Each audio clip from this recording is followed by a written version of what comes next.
फिरौन तब बिल्कुल कंगाल था, दिवालिया था, कर्ज में डूबा हुआ था। कर्ज चुकाने के डर से वह घर में छिपा रहता। इसी वजह से एक एक करके लेनदार फिरौन के घर आने लगे। फिरौन बहुत चालाक और धोखेबाज था। सिर्फ धोखेबाज ही नहीं बल्कि बड़ा ठग था, इसलिए कि वह घर में रहते हुए भी दरवाजा खुला रखता था ताकि लेनदार समझें कि घर में कोई नहीं है। दिन ब दिन लेनदार वहां आते लेकिन फिरौन को न देखकर लौट जाते। फिरौन अकेले सोचने लगा, मैं कब तक खुद को इस तरह छिपा सकता हूँ, मुझे खुद को साबित करना ही होगा। उस समय मिस्र आर्थिक दृष्टि से दुनिया में सबसे ऊपर था। फिर फिरौन लेनदारों के डर से रात के अंधेरे में बलक से मिस्र की ओर छिपते हुए निकल पड़ा। पूरी रात सफर करने के बाद वह आखिरकार मिस्र पहुंच गया। थोड़ी दूर चलने के बाद उसकी मुलाकात उसके दोस्त हमान से हुई। हमान ने उसे देखते ही पूछा, प्रिय दोस्त, तुम यहाँ क्यों हो? तुम्हारी क्या हालत है? तब फिरौन ने कहा, दोस्त हमान, मैं बड़ी मुसीबत में हूँ। लेनदारों के डर से भागकर यहाँ आया हूँ। मैं पूरी तरह से कंगाल हूँ, चारों ओर कर्ज में डूबा हूँ। अब मुझे किसी काम की जरूरत है। तब हमान ने कहा, फिरौन, मेरी भी यही हालत है, मुझे भी किसी काम की जरूरत है। इसके बाद फिरौन और हमान काम की तलाश में निकल पड़े। थोड़ी दूर चलने के बाद वे भूख और प्यास से बेहाल हो गए। दूर से उन्होंने देखा कि एक आदमी तरबूज के खेत में तरबूज काट रहा है। फिरौन और हमान धीरे धीरे उस तरबूज के खेत के पास जाकर बोले, चाचा जान, हम बहुत भूखे हैं, क्या हमें कुछ तरबूज खाने को देंगे? यह सुनकर उस आदमी ने उन्हें तरबूज खाने दिया। दोनों ने पेट भरकर तरबूज खाया और संतुष्ट हो गए। फिर उस तरबूज के खेत के मालिक ने उनसे पूछा, मैंने तुम लोगों को पहले कभी नहीं देखा, तुम कौन हो और कहां से आए हो? तब फिरौन ने कहा, हम परदेसी हैं, बलक से काम की तलाश में आए हैं। तरबूज के खेत के मालिक ने सोचा कि उसे भी काम करने वालों की जरूरत है, इसलिए उसने उनसे कहा, क्या तुम मेरे पास काम करोगे? हमान ने कहा, बिल्कुल, हम काम करेंगे। तब तरबूज के खेत के मालिक ने कहा, मेरे पास काम करना है तो ईमानदारी से करना होगा, चोरी नहीं की जा सकती। फिरौन बड़ा धोखेबाज था, इसलिए उसने चालाकी से कहा, मैंने जीवन में कभी झूठ नहीं बोला और चोरी तो दूर की बात है। इस तरह चालाकी से फिरौन और उसका दोस्त हमान तरबूज के खेत के मालिक का दिल जीतकर काम पर लग गए। अगले दिन से फिरौन और हमान तरबूज लेकर बाजार जाने लगे। बाजार में तरबूज ऊंचे दाम पर बेचते और मालिक को ज्यादा मुनाफा दिखाते। इस तरह उन्होंने और भी ज्यादा मालिक का दिल जीत लिया। काफी समय बीत गया। एक दिन फिरौन ने उस खेत के मालिक से कहा, चाचा जान, आप तरबूज पीस के हिसाब से हमें बेचें, इससे आपको और ज्यादा मुनाफा होगा। खेत के मालिक ने उसकी बात मान ली। इसके बाद फिरौन अगले दिन फिर बाजार में तरबूज बेचने ले गया। वह तरबूज पीस के हिसाब से खरीदता, कभी कभी कुछ तरबूज चोरी भी करता और बाजार में तरबूज को काटकर टुकड़ों में ऊंचे दाम पर बेचता। इस तरह चालाकी से फिरौन ने बहुत पैसा कमा लिया। एक रात फिरौन ने अपने दोस्त से कहा, हमान, अगर हम सिर्फ तरबूज बेचते रहे तो जिंदगी में कुछ नहीं कर पाएंगे, हमें कुछ और करना होगा। उस समय एक अद्भुत घटना घटी।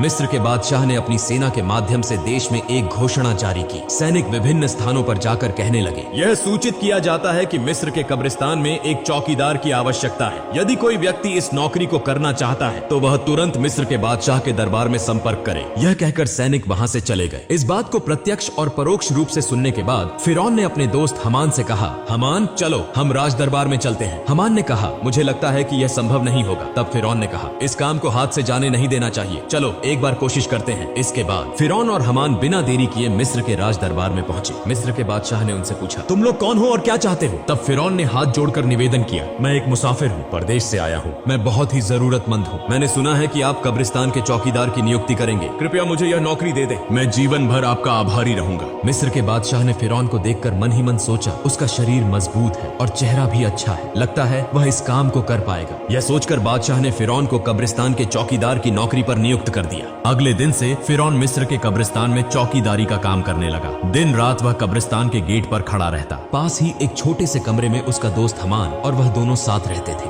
एक रात कुछ लोग एक मृत शरीर को दफनाने के लिए आए, लेकिन फिरौन ने उन्हें रोक दिया। उसने उन्हें कब्रिस्तान में प्रवेश नहीं करने दिया। तब उन्होंने पूछा, मामला क्या है, आप हमें लाश दफनाने से क्यों रोक रहे हैं? दरअसल फिरौन बड़ा धोखेबाज और ठग था। उसने चालाकी से कहा, क्या आप नहीं जानते, मिस्र के बादशाह ने नया कानून बनाया है, अगर किसी को लाश दफनानी है तो उसे एक सोने का सिक्का देना होगा। उन लोगों ने फिरौन की बात पर विश्वास कर लिया और उसे एक सिक्का देकर लाश को दफना दिया। इस तरह यह खबर फैल गई कि लाश को दफनाने के लिए एक सोने का सिक्का देना जरूरी है। इसी तरह फिरौन धोखाधड़ी करके बहुत पैसा कमाने लगा। उस समय एक अजीब घटना घटी। मिस्र में अल्लाह का कहर शुरू हो गया। चारों ओर कॉलरा और चेचक की बीमारी से बड़ी संख्या में लोग मरने लगे। कुछ लोग लाश को दफनाने के लिए कब्रिस्तान आए। तब फिरौन ने और भी चालाकी से कहा, मिस्र के बादशाह ने नया कानून बनाया है, अगर कोई व्यक्ति कॉलरा या चेचक से मरता है तो उसे 2 सोने के सिक्के देकर ही इस कब्रिस्तान में दफनाया जाएगा। फिरौन ने धोखाधड़ी से सभी से सोने के सिक्के लेकर बहुत सारा पैसा कमा लिया। इस तरह पूरा साल बीत गया। इसके बाद फिरौन ने अपने दोस्त से कहा, हमान देखो, मैंने 2 बोरियां पैसे कमा लिए हैं, लेकिन अब ये पैसे हमें मिस्र के बादशाह के पास ले जाने होंगे। यह सुनकर हमान चौंक गया। उसने कहा, फिरौन, क्या तुम्हारा दिमाग खराब हो गया है? तुमने पैसे कमाने के लिए इतनी मेहनत की, सबको धोखा दिया, और अब आखिर में ये पैसे बादशाह को देने जा रहे हो। फिरौन ने कहा, हमान धैर्य रखो, मेरी चालाकी धीरे धीरे सामने आएगी। इसके बाद बिना देर किए अगले दिन फिरौन और हमान 2 बोरियां सोने के सिक्कों की लेकर मिस्र के बादशाह के दरबार में पहुंच गए। मिस्र के बादशाह ने उनसे पूछा, क्या बात है, तुम लोग बोरियां लेकर राज दरबार में क्यों आए हो? तब फिरौन ने कहा, जहां पनाह, मैं 2 बोरियां सोने के सिक्कों के साथ आया हूं। यह सुनकर बादशाह के मंत्री ने उन्हें डांटते हुए कहा, तुम्हारी हिम्मत कैसे हुई कि तुम मिस्र के बादशाह के सामने खड़े होकर पैसों का घमंड दिखाओ? तब मिस्र के बादशाह ने पूछा, इतने सारे सोने के सिक्के तुम्हें कहां से मिले और तुम इसे यहाँ क्यों लाए हो? तब फिरौन ने कहा, जहां पनाह, जो लोग मृत लाश को दफनाने आते थे उनसे मैं 1 सोने का सिक्का लेता था। इसके अलावा इसमें मेरी तनख्वाह के पैसे भी शामिल हैं। मेरा असली मकसद यह है कि मिस्र में पिछले 2 साल से जो गरीब लोग कर नहीं चुका पाए, उनकी ओर से मैं ये सोने के सिक्के आपको दे रहा हूँ। कृपया उनकी कर माफी कर दीजिए। यह सुनकर वहाँ मौजूद सभी लोग हैरान रह गए। मिस्र के बादशाह उसके इस कार्य से प्रभावित हुए और उस पर विशेष ध्यान देने लगे। अगले दिन से पूरे मिस्र में यह खबर फैल गई कि एक कब्रिस्तान का चौकीदार ने मिस्र के गरीब लोगों का 2 साल का कर चुका दिया है। पूरे मिस्र के लोग कहने लगे, इतना अच्छा इंसान पूरे मिस्र में दूसरा कोई नहीं हो सकता। अगर यह व्यक्ति हमारे देश का बादशाह होता तो हम कितने सुखी होते। इसी तरह पहले मिस्र के बादशाह और फिर मिस्र के लोगों का दिल जीत लिया। इसके बाद काफी समय बीत गया। एक दिन मिस्र के बादशाह का वृद्धावस्था के कारण निधन हो गया। इसके बाद चारों तरफ चिंता फैल गई कि दूसरा रमेसेस मिस्र का बादशाह कौन होगा। कुछ दिनों बाद राज दरबार में एक आपातकालीन बैठक बुलाई गई। वहाँ मौजूद विद्वानों में से एक ने कहा, इस तरह मिस्र के बादशाह का सिंहासन खाली नहीं रखा जा सकता। मिस्र का अगला बादशाह कौन होगा, इस पर सब चर्चा करें। तब वहाँ मौजूद एक व्यक्ति ने कहा, हुजूर, हमें लगता है कि जो लड़का कब्रिस्तान का चौकीदार है यानी फिरौन, उसकी कद काठी और स्वभाव